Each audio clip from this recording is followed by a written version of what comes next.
বৃষ্টি আর ঢলের পানিতে ভোগান্তি বাড়ছে সিলেটে। কুশিয়ারায় বাঁধ ভেঙে প্রবল বেগে ঢুকছে পানি, প্লাবিত হচ্ছে একের পর এক গ্রাম। পানি বেড়েছে সুরমা নদীতেও। নিরাপদ আশ্রয়ের খোঁজে ছুটছে মানুষ। খোলা হয়েছে ৫৭টি আশ্রয় কেন্দ্র। টানা বৃষ্টি আর ভারতের পাহাড়ি ঢলে উপচে পড়ছে সিলেট জকিগঞ্জের পাশ দিয়ে বয়ে চলা এই কুশিয়ারা। পানির চাপে শহর রক্ষা বাঁধের বেশ কয়েকটি স্থানে তৈরি হয়েছে এমন ভাঙন। প্রবল স্রোতে ঢুকছে পানি, তলিয়ে যাচ্ছে গ্রামের পর গ্রাম। আশ্রয়ের খোঁজে ছুটছে মানুষ। পানি নদীতে অনেক বাড়ছে, এদিকেও বাড়তে আছে বেশি। আমাদের গড় বাচ্চা কাচ্চা সব আমরা চকিতে রেখে আইছি বর্তমানে।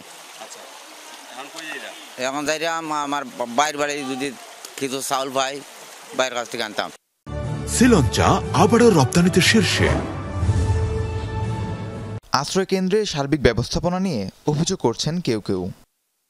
25টা গ্রাম একবারে পানির নিচে, আর এই পানিগুলা নামতেছে। এই পানিগুলা আমরা ধারণা করতেছি আমাদের কলাছড়া ইউনিয়নের প্রত্যেকটা গ্রামে এই ক্ষতিগ্রস্তির যে এটা সীমাহীন।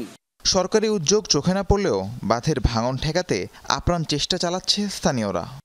নদী ভাঙনের কারণে এই ইয়েটা হয়েছে। আর পানি উন্নয়ন বোর্ডের যে কাজগুলা আগে যেগুলা কাজ মেরামত হয়েছে এগুলা ভাঙে নাই, নতুন কইরা ভাঙ্গিয়া চলে গেছে, পানি ঢুকতেছে।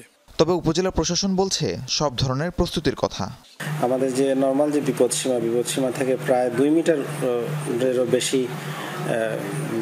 উচ্চতায় পানি প্রবাহিত হচ্ছে, যার ফলে আমাদের যে বেড়িবাঁধের যে লেভেল, সেই লেভেলটা অতিক্রম করে পানি উপচিয়ে আমাদের বিভিন্ন ইউনিয়নে ঢুকছে পানি। পানি উন্নয়ন বোর্ড বলছে পরিস্থিতির উন্নতি হতে আরও সময় লাগবে।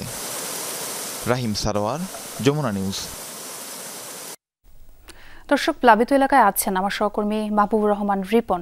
রিপন, আমাদের একটু জানাবেন নতুন করে আর কোন কোন এলাকা প্লাবিত হয়েছে এবং যে আশ্রয় কেন্দ্রগুলো খোলা হয়েছে সেগুলোর কি অবস্থা দেখছেন? আশ্রয় কেন্দ্র কি আরো বাড়ানোর কোনো সংখ্যা আছে নাকি? এখন পর্যন্ত যেটা বলা হয়েছে যে 57টি আশ্রয় কেন্দ্র প্রশাসনের পক্ষ থেকে খোলা হয়েছে, সেগুলোতে কিন্তু সবগুলোতে এখনো লোকজন পৌঁছায়নি। কারণ যাদের বাড়িঘরে সামান্য পানি আছে তারা এখনো ওয়েট করছেন, কিন্তু দিন শেষে সেখানে থাকতে পারবেন বলে মনে হচ্ছে না। আমি একটু দেখাতে চাই, এই আমার বাঁ পাশেই এই কুশিয়ারা নদী এবং যেটা পানি প্রতিনিয়ত বৃদ্ধি পাচ্ছে। এখন এই মুহূর্তে যে বাঁধটি রয়েছে এটি কিন্তু শহর রক্ষা বাঁধ। সেই বাঁধটি উপচেই কিন্তু জকিগঞ্জ যে মূল যে থানার যে বাজারটি আছে সেটি এই পানিবন্দী হয়ে পড়েছিল মানুষ।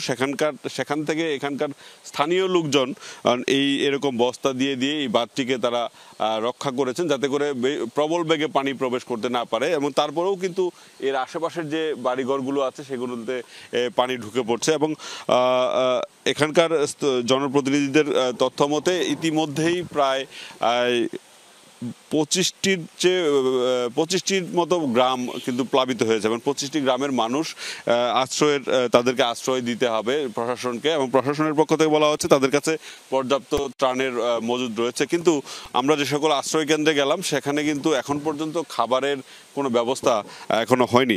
এবং সেখানকার লোকজন আমরা দেখছিলাম যে বাজার থেকে বিস্কিট, শুকনো খাবার সেগুলো কিনে খাচ্ছেন। এবং এই পরিস্থিতি যদি চলতে থাকে তাহলে কিন্তু এইসব মানুষের ভোগান্তি আরো বাড়তে পারে। সোয়া, ধন্যবাদ রিপন আমাদের সঙ্গে যোগ দেওয়ার জন্য।